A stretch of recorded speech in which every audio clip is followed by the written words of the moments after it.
All right, everyone, we live in a very funny era because there are a lot of people that are criticizing this, and rightfully so. I mean, they're not wrong. I agree with them. That are criticizing what I'm going to talk about here, but don't criticize it when it happens in Silicon Valley. And that's really, I think, where part of the idea came from. Is some people are saying, well, Chinese-style censorship is beginning to bleed over and encroach on the West. Like there was an article a few days ago where China was pressuring sites like Twitter and Facebook to take content down from dissidents that were using like VPNs. They'd find out about it and they would threaten them and stuff. And they'd want their personal info, where'd they post from, which dissident maybe posted this, and Silicon Valley being increasingly pressured to give up that information, which they should never do. They should be prosecuted if they do. We should literally have laws to protect foreign dissidents. In line with the First Amendment, we should extend the basic rudiments of that worldwide, because that was the whole goal. Manifest destiny. We'll rule everything. And we'll do so with classically liberal ideals so people can be free. Unfortunately, in the modern sense, the Republicans take that to mean we will bomb lots of civilians in order to secure energy resources. It's really, really sad. But China, what they're doing is they're taking a leaf out of Silicon Valley's book, and really Silicon Valley has been doing this for years. China is a latecomer to it. They're implementing what they've talked about now for a couple of years, which is the idea of having a social credit score. And the idea is it's like a real credit score. A real credit score is like how much debt do you have? Do you make your payments? Do you pay more? Do you pay the minimum amount?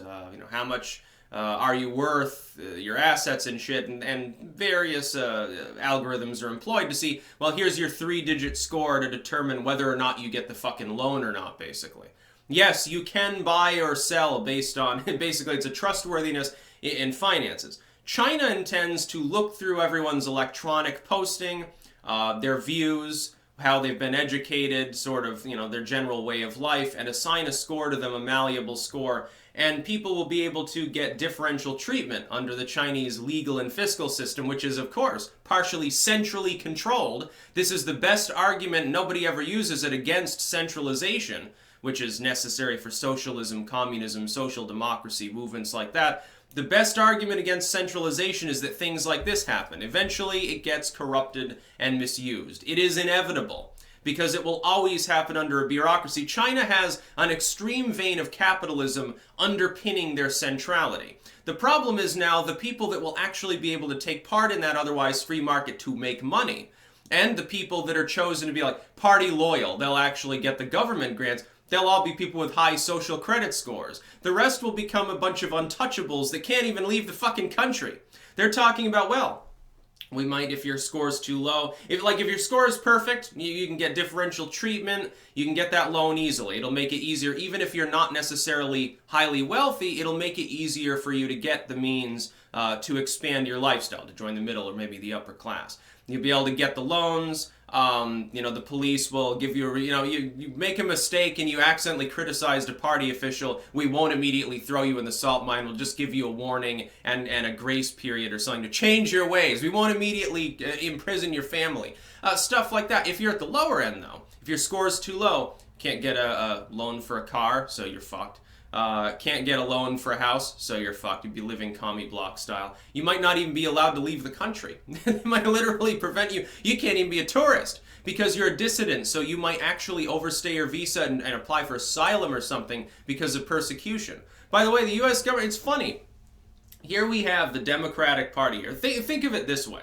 The Democrats right now are arguing that several tens of fucking thousand people that walked across all of fucking Mexico to get to our border should be allowed in and given blanket amnesty or at least asylum, become refugees in this country because they're unemployed or underemployed in their home country. Meanwhile, we have this other country, the main human rights abuser of modern times other than maybe North Korea or Saudi Arabia or Iran, like true tin horn regimes.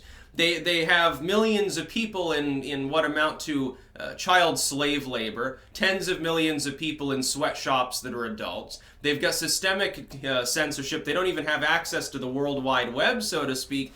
They have their own intranet that is heavily policed and live moderated, and that Zuckerberg is very jealous of, I'm sure. I'm sure he wishes we'd have that here. And we don't even allow dissidents. Like if a dissident comes here and applies for asylum, they probably get sent back. I find that fantastically funny. The Democrats are, which one of them is saying, well, China is about to become even more draconian, even more authoritarian, and even more of a commie police state. Let's extend extra refugee status to like capitalistic dissidents over there because they're clearly being abused. Like China won't even let them leave the country soon. We need to act now.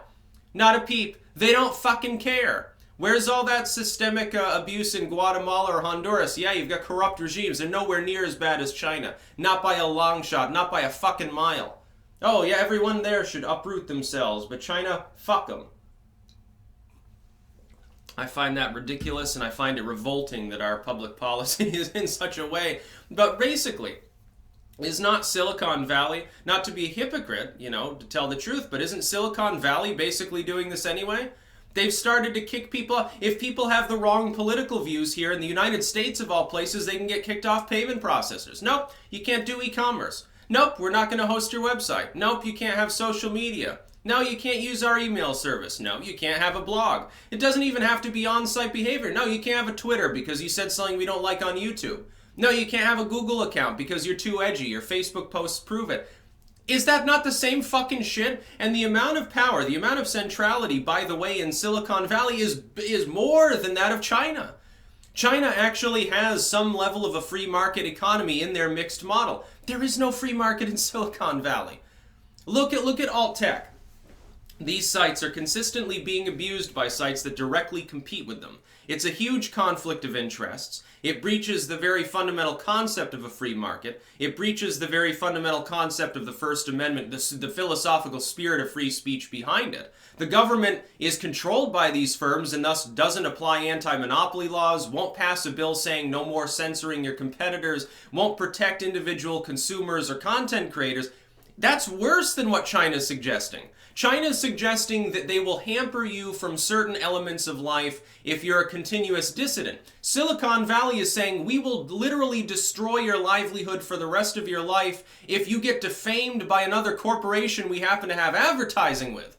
Another corporate, not even the government. The government's not making the choice. The government here can't make that choice. A corporation or a foreign government. It would be like if the Chinese government said, oh, and we're also going to demote your credit score if the Thai government doesn't like you. Or the Burmese government. Or if Kim Jong-un says that you criticize North Korea too much. Or if a private firm within China has a beef with you, we're going to demote your credit score too. It is worse than the system that they're implementing in China. We literally have more censorship at this point in some respects than China does. I think that's vastly inappropriate. So while I'm extremely disappointed in this happening, and while I feel sorry for, every other person in fucking China, hey, we have to deal with the same fucking shit over here every single day. E-commerce, like Alibaba or some of these things. Some of these upstart Huawei, the Chinese firms that exist within that mixed model on the more capitalistic end. The Chinese government doesn't care if they kill their workers. They don't care how much human rights abuse goes on because they do the same thing. At least they're not hypocrites.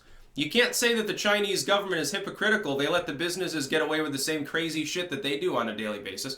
Dump the toxic waste. Just make sure to plant some trees very visibly.